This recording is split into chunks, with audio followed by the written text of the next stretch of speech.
പയ്യന്നൂർ ഡയഗ്നോസിസിന് എടുത്ത സ്കാൻ റിപ്പോർട്ടിൽ കൃത്യമായി തന്നെ 5 mm എന്നുണ്ടായിരുന്നു. പക്ഷേ ആദ്യം കണ്ട ഡോക്ടർ 5 cm എന്ന് പറഞ്ഞു. രണ്ടാമത് കണ്ട ഡോക്ടറും അത് ആവർത്തിച്ചു. അതായത് ആദ്യത്തെ അതേ ഹോസ്പിറ്റലിൽ നിന്ന് ആദ്യത്തെ എടുത്തിരുന്ന അൾട്രാസൗണ്ട് സ്കാനിങ്ങിലും ഇത് സ്മോൾ എന്ന് കൃത്യമായി രേഖപ്പെടുത്തിയിട്ടുണ്ടായിരുന്നു. പക്ഷേ അത് ഡോക്ടർ ശ്രദ്ധിച്ചില്ല. രണ്ടാമത് MRI സ്കാൻ റിപ്പോർട്ട് വന്നു. അവിടെയും 5.5 എന്ന് എഴുതിയിട്ടുണ്ടായിരുന്നു. അതും ഡോക്ടർ കൃത്യമായി നോക്കിയില്ല. രണ്ടാമതൊരു ഹോസ്പിറ്റലിൽ പോയപ്പോഴും അത് ആവർത്തിച്ചു. ഒരു ഡോക്ടർ പറഞ്ഞു, രണ്ടാമത് ഡോക്ടർ പറഞ്ഞു. മൂന്നാമത്തെ ഡോക്ടറിലേക്ക് എത്താൻ സാധിച്ചപ്പോഴാണ് എൻ്റെ ഭാര്യയ്ക്ക് ഒരു സർജറി, അവർ നിർദ്ദേശിച്ച ഒരു സർജറി വേണ്ട എന്ന നിഗമനത്തിലും അല്ലെങ്കിൽ അതായിരുന്നു ശരിയെന്ന തീരുമാനത്തിലേക്ക് എത്താൻ കഴിഞ്ഞത്. ഈ ഹോസ്പിറ്റലുകളെല്ലാം നമുക്ക് ചെന്നാൽ നമ്മളോട് സംസാരിക്കാൻ പോലും ഡോക്ടർക്ക് സമയം ലഭിക്കാറില്ല. 100-200 പേരെയൊക്കെയാണ് പല ഹോസ്പിറ്റലുകളും ഡോക്ടർമാർ കാണുന്നത് ഒരു ദിവസം. എങ്ങനെ ഒരാളുടെ ചികിത്സാ രേഖകൾ അല്ലെങ്കിൽ സ്കാൻ റിപ്പോർട്ടുകൾ കൃത്യമായ ഡോക്ടർക്ക് നോക്കാൻ കഴിയും? പ്രിയപ്പെട്ടവരെ, സീനവിൻ്റെ മറ്റൊരു വീഡിയോയിലേക്ക് നിങ്ങൾക്ക് സ്വാഗതം. ഞാൻ ജെയ്സൺ. ഇന്ന് നമ്മൾ ചർച്ച ചെയ്യാൻ ആഗ്രഹിക്കുന്ന വിഷയം നമ്മുടെ രംഗവുമായി ബന്ധപ്പെട്ട ഒന്നാണ്. ഞാൻ ഈ വീഡിയോ ചെയ്യുമ്പോൾ ഒരിക്കലും ഇത് ഏത് ഹോസ്പിറ്റലാണോ ഏത് ഡോക്ടറാണോ എന്ന് ഞാൻ വിഷയമാക്കുന്നില്ല. കാരണം അതൊരു ഡോക്ടറോ ഒരു ഹോസ്പിറ്റലോ അല്ല ഇതിൻ്റെ വിഷയം. കാരണം ഇത് കേരളത്തിലെ അങ്ങോളം ഇങ്ങോളം അല്ലെങ്കിൽ ഇന്ത്യയിലെ മറ്റു പല ഹോസ്പിറ്റലുകളിലും ആവർത്തിക്കുന്ന ഒരു സംഭവമായിരിക്കാം. ഇത് എന്നെ ശ്രമിക്കുന്ന പ്രിയപ്പെട്ടവരെ, നിങ്ങൾക്ക് ഒരു മുന്നറിയിപ്പായിട്ട് അല്ലെങ്കിൽ നിങ്ങളൊരു ജാഗ്രത കാണിക്കാൻ വേണ്ടി എന്ന ഉദ്ദേശത്തിൽ മാത്രമാണ് ഞാനിത് ഈ വീഡിയോ ചെയ്യുന്നത്.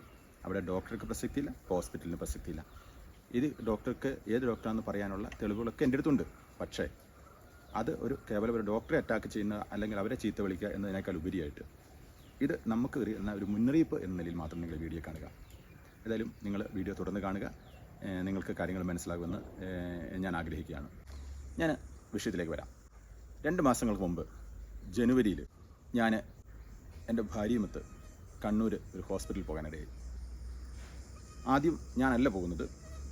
എൻ്റെ ഭാര്യ അവളുടെ സഹോദരിയുമൊത്ത് കണ്ണൂരെ പ്രശസ്തമായ ഒരു ഹോസ്പിറ്റലിൽ 1-2 ആരോഗ്യ പ്രശ്നങ്ങളുമായി ബന്ധപ്പെട്ട് ഒരു ഗൈനക്കോളജിസ്റ്റിനെ കാണാൻ വേണ്ടി പോയിരുന്നു. അന്ന് ഡോക്ടർ ചില ഹോർമോൺ ടെസ്റ്റുകൾ എഴുതി. അതോടൊപ്പം തന്നെ അവളുടെ ഒരു അൾട്രാസൗണ്ട് സ്കാന്, വയറിൻ്റെ ഒരു സ്കാനിങ് ഡോക്ടർ നിർദ്ദേശിച്ചിരുന്നു. അപ്പോൾ ആ സ്കാൻ റിപ്പോർട്ടിലെ ഒരു ചെറിയ മുഴ, ഒരു സബ്മ്യൂക്കോസൽ ഫൈബ്രോയിഡ് ഉണ്ടോയെന്നൊരു സംശയത്തെ തുടർന്ന് ഡോക്ടർ MRI സ്കാനിന് നിർദ്ദേശിച്ചിരുന്നു. അന്ന് കണ്ണൂരെത്തി. കണ്ണൂരിൽ നിന്ന് ഏതാണ്ട് വൈകിട്ടായി. അപ്പോൾ MRIക്ക് സമയം കിട്ടിയത് ആ ഹോസ്പിറ്റലിലെ MRI തന്നെ. MRIക്ക് സമയം ലഭിച്ചത് 5 മണിക്കാണ്. അപ്പം വൈകുന്നേരം 5 മണിക്ക് സ്കാൻ ചെയ്ത് അല്ലെങ്കിൽ അത് ലേറ്റായി കഴിഞ്ഞാൽ തിരികെ നാട്ടിലേക്ക് വരാൻ വണ്ടി വൈകുമോ എന്ന ഒരു കാരണത്താൽ ഞാൻ അവളോട് പറഞ്ഞു, നീ ഒരു കാര്യം ഇങ്ങോട്ട് പോര്, നമുക്ക് ഇവിടുന്ന് പയ്യന്നൂരിൽ നിന്ന് സ്കാൻ ചെയ്യാമെന്ന് പറഞ്ഞു. അങ്ങനെ അവൾ ഇവിടേക്ക് പോന്നു. ഒരു 7 മണിയോടുകൂടി പയ്യന്നൂർ ഡയഗ്നോസിസ് സെൻറ്ററിൽ നിന്ന് സ്കാനിങ്ങിന് അവൾക്ക് സമയം ലഭിച്ചു. അങ്ങനെ ഇവിടുന്ന് സ്കാൻ എടുത്തു.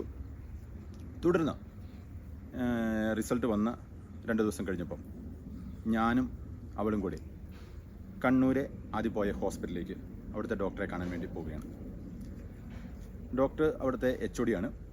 ഞങ്ങൾക്ക് ഹോർമോൺ ടെസ്റ്റുമായി ബന്ധപ്പെട്ട റിസൾട്ട് ബാംഗ്ലൂരിൽ നിന്ന് വരാനുണ്ടായിരുന്നു. അത് റിസൾട്ട് ഹോസ്പിറ്റലിൽ ലഭിച്ചത് അത് വാങ്ങി.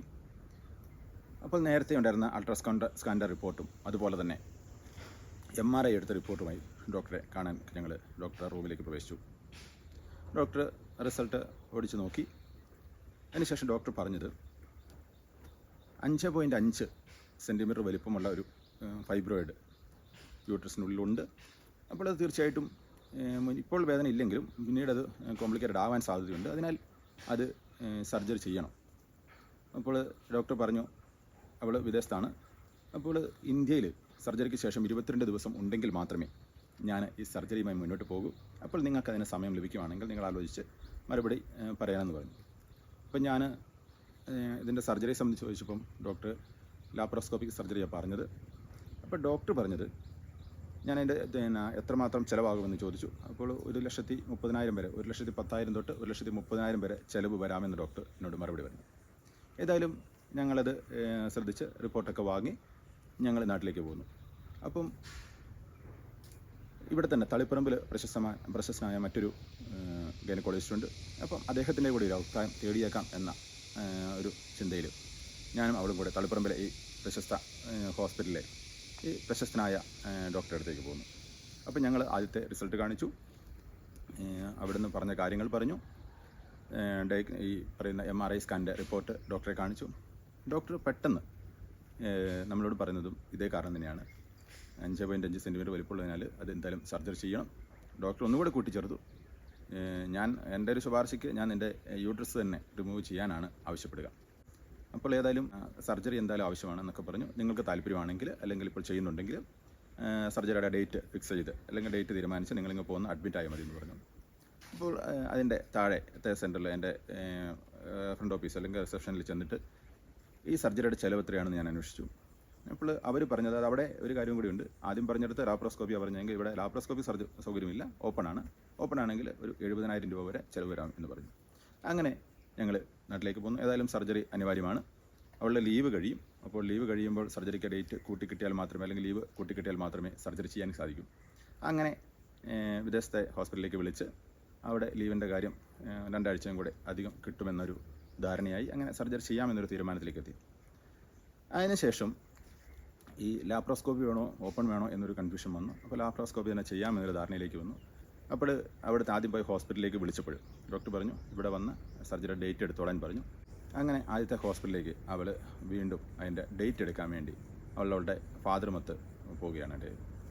അപ്പോൾ അവിടെ എത്തുന്നതിന് മുമ്പ് തന്നെ ഞങ്ങളൊരു തീരുമാനം ഞാൻ അവളോട് പറഞ്ഞിരുന്നു. നമുക്ക് ഏതായാലും 2 തവണ കണ്ടു, ഏതായാലും ഒരു ഡോക്ടറെയും കൂടി ഒന്ന് കാണിച്ചേക്കാം. ഏതായാലും ഇങ്ങനെ സർജറി പറഞ്ഞതാണല്ലോ. ഏതായാലും അതിനടുത്ത് തന്നെ മറ്റൊരു ഹോസ്പിറ്റലിൽ ഞങ്ങൾ ബുക്ക് ചെയ്തു. ആദ്യം ലാപ്രോസ്കോപ്പി സർജറി പറഞ്ഞ ഹോസ്പിറ്റലിൽ 12 മണിക്ക് അപ്പോയിൻമെൻറ്റ് ആണ് എടുത്തിരുന്നത്. ഏതായാലും രണ്ടാമത് പോകാൻ തീരുമാനിച്ചപ്പോൾ അതിൻ്റെ തൊട്ടടുത്ത ഹോസ്പിറ്റലിൽ തന്നെ ഞങ്ങൾ 10:20 അവൾക്ക് അപ്പോയിൻമെൻറ്റ് കിട്ടി. അവിടെ കണ്ടു കഴിഞ്ഞപ്പോൾ ഡോക്ടർ അവളോട് പറഞ്ഞത്, ഞാനിത് തുറന്നു കഴിഞ്ഞാൽ ഈ ചെറിയ ഫൈബ്രോയിഡ് എവിടെയാണെന്ന് കണ്ടുപിടിക്കാൻ പോലും ബുദ്ധിമുട്ടായിരിക്കും. കാരണം വെറും 5 mm വലിപ്പമേ ഈ ഫൈബ്രോയിഡിനുള്ളൂ. അപ്പോൾ ആദ്യത്തെ ഹോസ്പിറ്റലിൽ നിന്ന് ഡോക്ടർ പറഞ്ഞു 5.5 mm വലിപ്പമുണ്ട്, 5.5 സെൻറ്റിമീറ്റർ വലിപ്പമുണ്ട്. രണ്ടാമത് ഞങ്ങൾ ഹോസ്പിറ്റലിൽ പറഞ്ഞു 5 സെൻറ്റിമീറ്റർ വലിപ്പമുണ്ട്, അതിനാൽ സർജറി എന്തായാലും വേണം. 2 ഹോസ്പിറ്റലിലും പറഞ്ഞ കേസിൽ മൂന്നാമത്തെ ഹോസ്പിറ്റലിലേക്ക് എത്തിക്കഴിഞ്ഞപ്പോൾ ഡോക്ടർ പറയാണ് 5 mm വലിപ്പമേ ഉള്ളൂ എന്ന്.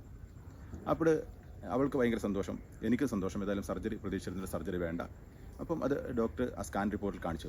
പയ്യന്നൂർ ഡയഗ്നോസിസിന് എടുത്ത സ്കാൻ റിപ്പോർട്ടിൽ കൃത്യമായി തന്നെ 5 mm ഉണ്ടായിരുന്നു.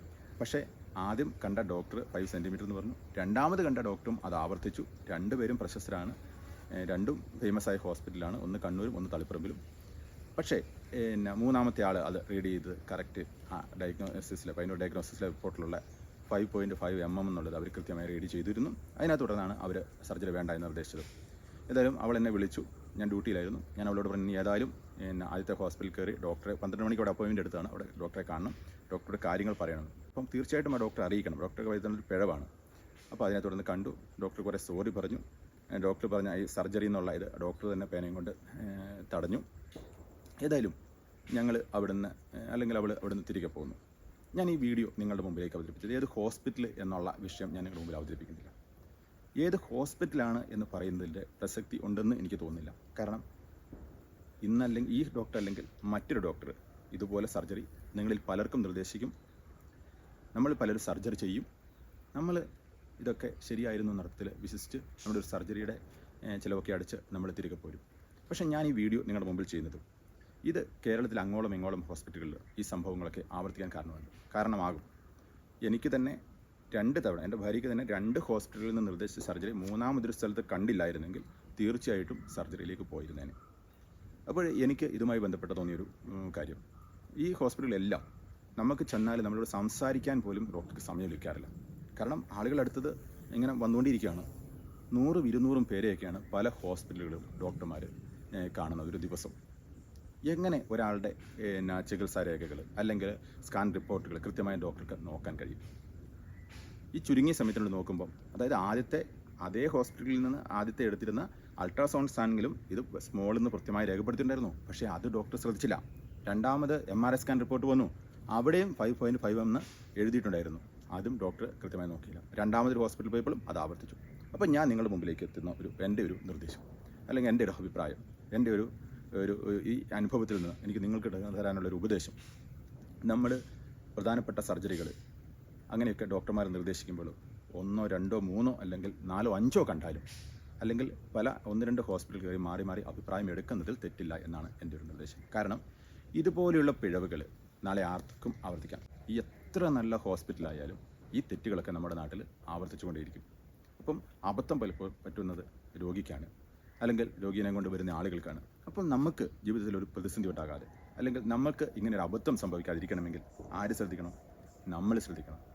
ഒരു ഡോക്ടർ പറഞ്ഞു, രണ്ടാമത്തെ ഡോക്ടർ പറഞ്ഞു, മൂന്നാമത്തെ ഡോക്ടറിലേക്ക് എത്താൻ സാധിച്ചപ്പോഴാണ് എൻ്റെ ഭാര്യയ്ക്ക് ഒരു സർജറി, അവർ നിർദ്ദേശിച്ച ഒരു സർജറി വേണ്ട എന്ന നിഗമനത്തിലും, അല്ലെങ്കിൽ അതായിരുന്നു ശരിയെന്ന തീരുമാനത്തിലേക്ക് എത്താൻ കഴിഞ്ഞത്.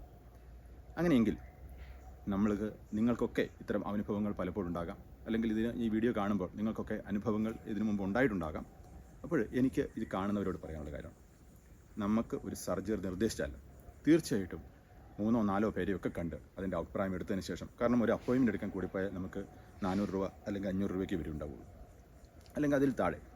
പക്ഷേ നമ്മളൊരു സർജറി വന്നു കഴിഞ്ഞാൽ നമുക്ക് അതുമായിട്ട് വന്ന ബുദ്ധിമുട്ടുകൾ, നമ്മുടെ ശാരീരിക പ്രശ്നങ്ങൾ, ഇതൊക്കെ മുന്നിൽ ഉള്ളപ്പോൾ നമ്മൾ ഇത്തരം കാര്യങ്ങളിൽ ഡോക്ടർമാർ നിർദ്ദേശിക്കുമ്പോൾ തീർച്ചയായിട്ടും 1-2 തവണയൊക്കെ കണ്ട് അഭിപ്രായം തേടി, തിരക്ക് അത്ര അർജൻ്റ് അല്ലാത്ത കാര്യങ്ങളിലൊക്കെ നമ്മൾ ആ മുൻകരുതലുകൾ സ്വീകരിക്കണമെന്ന് മാത്രമേ എനിക്ക് പറയാനുള്ളൂ. അപ്പോൾ ഞാൻ ഈ വീഡിയോ ചെയ്തത് ഒരു മുന്നറിയിപ്പായിട്ടാണ്, അല്ലെങ്കിൽ ഒരു മുൻകരുതൽ എന്ന നിലയിലേക്കാണ്. അവിടെ ഡോക്ടർമാരുടെ പേര് വിഷയമല്ല. അതിനാൽ എന്നെ ശ്രമിച്ച ഇത് നിങ്ങളുടെ ജീവിതത്തിൽ പ്രാവർത്തികമൊക്കെ നിങ്ങൾ കഴിയട്ടെ, അല്ലെങ്കിൽ ഇത്തരം ഒരു കാര്യങ്ങളൊക്കെ ജീവിതത്തിൽ സംഭവിക്കുമ്പോൾ ഒന്നുകൂടെ ചിന്തിക്കാൻ, ഒരു പ്രേരണയാകാൻ ഈ വീഡിയോ കഴിയട്ടെ എന്ന് ഞാൻ ആഗ്രഹിക്കുകയാണ്. ഇത്രയും പറഞ്ഞുകൊണ്ട് ഞാനെൻ്റെ വീഡിയോ ഇന്ന് ചുരുക്കുകയാണ്. ഇതിൻ്റെ ഒരു ഗുണം നിങ്ങൾക്കും നിങ്ങളുടെ ജീവിതത്തിൽ ഉണ്ടാകട്ടെ എന്ന് ആഗ്രഹിക്കുകയാണ്.